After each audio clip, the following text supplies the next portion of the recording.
Good morning students. Today we are going to start discussion about citrus canker. आपको इस spot के अंदर देखिए नींबू की पत्ती है, इसके ऊपर स्पॉट दिखाई दे रहे हैं आपको। ये पत्ती क्या है? इन्फेक्टेड पत्ती है। इसको इन्फेक्शन कौन करता है? इसका जो रोगजनक है वो है ज़ैंथोमोनास सिट्राई। बैक्टीरिया का नाम है ज़ैंथोमोनास सिट्राई। ये बैक्टीरिया का नाम होता है। ये बैक्टीरिया इसके अंदर सिट्रस कैंकर नामक बीमारी उत्पन्न करता है। इसके नींबू में जो इसका इन्फेक्शन पार्ट होता है वो लीफ होता है, फल होता है और इसकी ब्रांचेस होती है।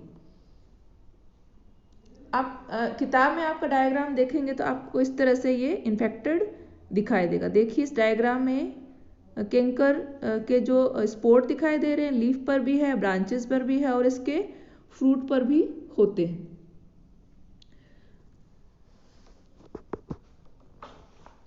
इसका जो परपोसी है वो नींबू सिट्रस साइनेंसिस, ठीक है, यानी नींबू का नाम है सिट्रस साइनेंसिस। रोगजनक जो बैक्टीरिया है वो ज़ैंथोमोनास सिट्राई। इसके लक्षणों की बात करें तो हम पत्तियां, तने, शाखाओं तथा फलों पर भूरे रंग के खुरदरे कारकी धब्बे दिखाई देते हैं। और कुछ इसके कैरेक्टर की ओर बात करते हैं, जैसे हम कि यह रोग क्या कहलाता है? सिट्रस कैंकर कहलाता है, क्योंकि तने, पत्तियों व फल पर कारकी खुरदरे धब्बे इसमें दिखाई देते हैं। जीवाणु क्या ग्राम नेगेटिव बैक्टीरिया होता है। इसके द्वारा उत्पन्न जो कारकी धब्बे फल, पत्ती व शाखा की छाल तक ही संक्रमण करते हैं। फल पर धब्बों के कारण इनका आर्थिक महत्व बहुत ही कम हो जाता है।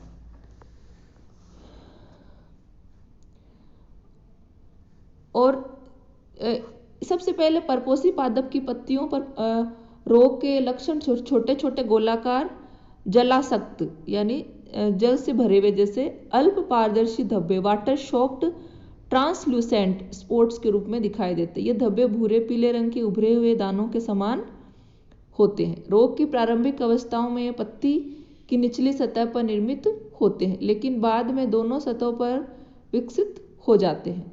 नींबू के पौधे में जैसे जैसे रोग का प्रकोप बढ़ता है, इसके साथ ही इन धब्बों की सतह स्लेटी, ग्रे या सफ़ेद रंग की हो जाती है और धब्बे मध्य भाग से फटकर रफ एवं कोर की कठोर संरचना में परिवर्तित हो जाते हैं। इन धब्बों के चारों ओर एक होलो जो प्रभा मंडल भी दिखाई देता है।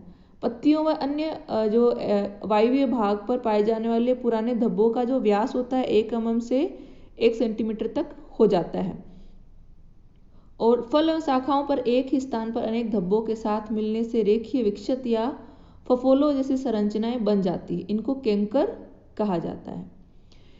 बड़ी शाखाओं पर ये अपेक्षाकृत अधिक स्पष्ट खुरदरे दिखाई देते हैं। फलों पर निर्मित होने के वाले कैंकर या विक्षित प्राय पत्तियों के समान ही होते हैं, लेकिन इनके चारों ओर चमकीला व पीला प्रभामंडल दिखाई नहीं देता। इस रोग के प्रकोप के कारण नींबू के फलों की केवल त्वचा या छिलका ही प्रभावित होता है, जिससे इनका बाजार मूल्य घट जाता है, लेकिन फलों का गुदा इस रोग से किसी भी प्रकार से प्रभावित नहीं होता।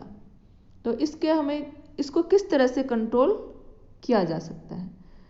इसके लिए जो रोगी पौधों को उखाड़ इसके उपचार की यदि बात करें तो इसमें सबसे पहले यदि इन्फेक्टेड प्लांट है उनको उखाड़ कर उनको नष्ट कर देना चाहिए, उनको जला देना चाहिए। वैसे तो इन रोगों के नियंत्रण का सबसे अच्छा उपाय है, लेकिन नींबू के पौधे के मामले में ऐसा करना बहुत ही मुश्किल है। नए बगीचों में पौधों का रोपण करने से पहले इनके ऊपर बोर्डेक्स मिश्रण 5:5:50 5:5:50 का छिड़काव कर देना चाहिए।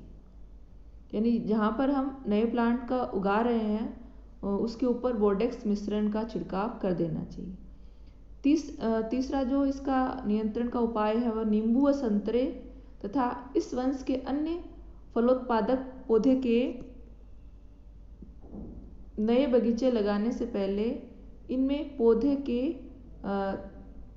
पौध के तौर पर, यानी जो न्यू प्लांट जो होता है, पौध जिसको बोलते हैं, नर्सरी में से लेते हैं, पौध के तौर पर डिजीज फ्री स्टॉक की आपूर्ति सुनिश्चित कर लेनी चाहिए। यानी ये प्लांट जो हमने नर्सरी में से लिया है वो डिजीज फ्री है, रोग मुक्त है या नहीं, इसके सबसे पहले हमें ये सुनिश्चित कर लेना चाहिए। चौथा इसका नियंत्रण का उपाय है उद्यानों में मौजूद नींबू और नारंगी के पौधों से रोगग्रस्त टहनियों को हटाकर पौधों के ऊपर 1% बोर्डेक्स मिश्रण व 0.3% ब्लाइटॉक्स 50 का छिड़काव 15 से 20 दिन के अंतराल में करना चाहिए। यदि इन्फेक्टेड नींबू है तो उसके जो इन्फेक्टेड टहनियाँ हैं उनको हटा देना चाहिए और उसके पश्चात उसमें 0.3% ब्लाइटॉक्स 50 का छिड़काव 15 से 20 दिन के अंतराल में करना चाहिए। रोगग्रस्त पौधे से गिरी टहनियों व पत्तियों को एकत्र करके जला देना चाहिए। और फिर है रोग प्रतिरोधी किस्मों जैसे नारंगी की सतनुमा एवं किंग मैंड्रिन किस्मों के रोपण द्वारा भी इस रोग पर काबू किया जा सकता है।